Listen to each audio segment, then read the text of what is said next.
Halo adik-adik, kita bergabung kembali dalam mata pelajaran prakarya kerajinan bahan keras prakarya kelas 9.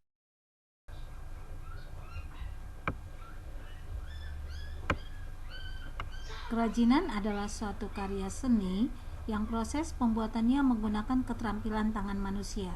Dikatakan kerajinan bahan keras berarti dalam proses pembuatan karya seni kita menggunakan bahan keras sebagai medianya. Pada bab kerajinan bahan keras, kita membahas ada 5 poin.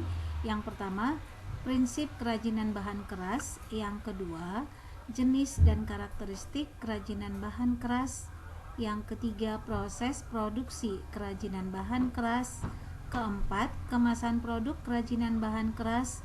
Dan yang kelima, berkarya kerajinan bahan keras. Pada prinsip kerajinan bahan keras, yang pertama kita bahas itu adalah keunikan bahan kerajinan. Yang kedua, keragaman muatan nilai dalam produk kerajinan yang meliputi produk dengan nilai fungsional, produk dengan nilai informatif, produk dengan nilai simbolik, dan produk dengan nilai prestise atau wibawa. Dan yang ketiga, aspek rancangan dalam produk kerajinan yang meliputi faktor teknis, faktor ekonomis, faktor ergonomis, faktor sains dan teknologi, faktor estetika, dan faktor lingkungan. Prinsip kerajinan bahan keras dan keragaman muatan nilai dalam produk kerajinan yang pertama itu adalah keunikan bahan. Kita misalkan bahan kayu. Kayu itu diambil berdasarkan keunikan teksturnya yang mempunyai ciri khas goresan, baik dia berupa ciri khas bentuk garis ataupun bentuk lingkaran pohon. Sedangkan prinsip keragaman muatan nilai itu meliputi dari nilai fungsional, di mana kerajinan bahan keras difungsikan untuk apa? Seperti pada gambar, dia difungsikan sebagai pot bunga. Kemudian nilai informatif, berarti kerajinan bahan keras memberikan informasi seperti gambar kita itu adalah pin dari klub pemain bola. Dan nilai prestise atau wibawa itu menyatakan nilai kelas dari si pemakai. Misalnya tas dari kulit ular atau kulit buaya itu biasanya mempunyai nilai prestise yang sangat tinggi. Yang kelima adalah nilai simbolik, di mana dia mewakili satu simbol. Pada gambar itu adalah nilai simbolik dari pewayangan. Aspek rancangan dalam produk kerajinan yang meliputi yang pertama faktor teknis, di mana metode produksi juga harus diterapkan, kemudian penerapan daya mesin atau manualnya, serta tingkat kemahiran sumber daya yang mengelola. Sedangkan faktor ekonomis itu meliputi pemasaran yang tahan persaingan, kemudian sistem pemasokan bahan atau distribusi, kebijakan penciptaan atau hak cipta, nilai jual, di mana kita harus memperhitungkan keberadaan suku cadang, sumber daya bahan dan alat, serta selera masyarakat, kemampuan kita menggambarkan daya dan minat selera masyarakat. Dan faktor ekonomisnya itu meliputi kenyamanan, keamanan, kesesuaian, dan kepraktisan.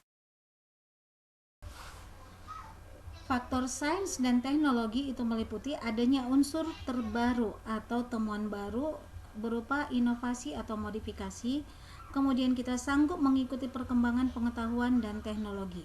Sedangkan faktor estetika itu adalah menampilkan bentuk keindahan, adanya daya pikat, terjadi keserasian antara penggarapan dan detail rincinya, perupaan atau pewarnaan dari hasil kerajinan, kemudian kesan atau unggahan yang ditampilkan. Faktor kondisi lingkungan itu meliputi nilai budaya, kondisi lingkungan atau wilayah setempat. Berdasarkan klasifikasi pembagiannya, kerajinan bahan keras dibagi dua, yaitu bahan keras alami dan bahan keras buatan.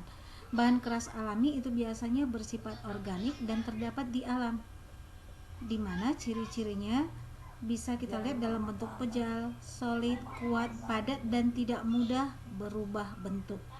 Dia cenderung kuat dan tahan lama. Misalnya kita melihat bambu, kulit telur, kerang, biji-bijian, kayu, rotan, dan tulang. Sedangkan kerajinan bahan keras buatan itu adalah bahan yang dicampur dengan sengaja oleh manusia sehingga menjadi keras dan memiliki sifat kuat dan tahan lama.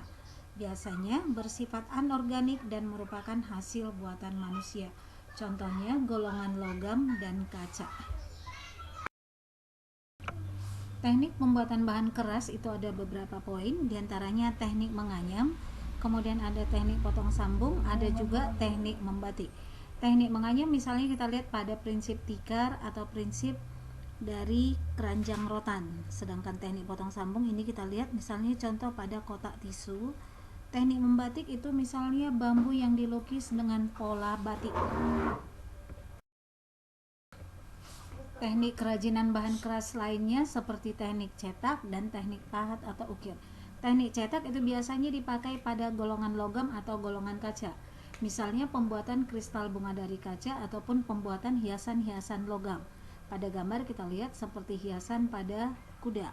Sedangkan teknik pahat atau ukir itu biasanya dibuat pada kayu, pada batu ataupun relief seperti pada Candi Borobudur. Kalau dia pada kayu biasanya dalam bentuk lukisan-lukisan, sedangkan pada batu itu bisa misalnya kita lihat seperti contoh cobekan yang kita gunakan sebagai bahan untuk menghaluskan bumbu atau menggiling cabai.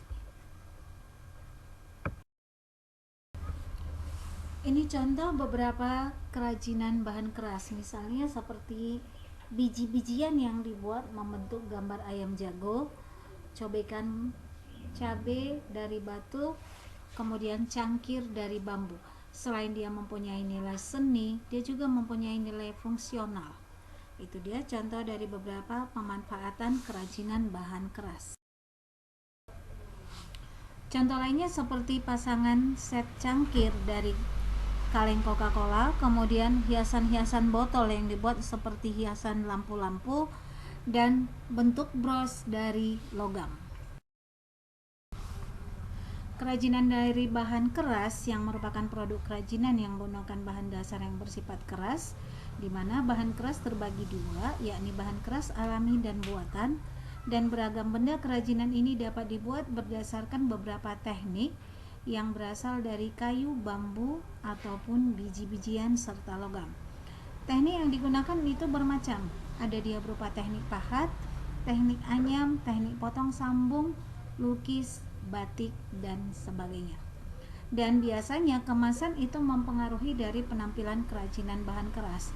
Misalnya pada ukiran itu dia sering diberi cat pelitur atau cat pewarna untuk mempertahankan bersifat tahan lama.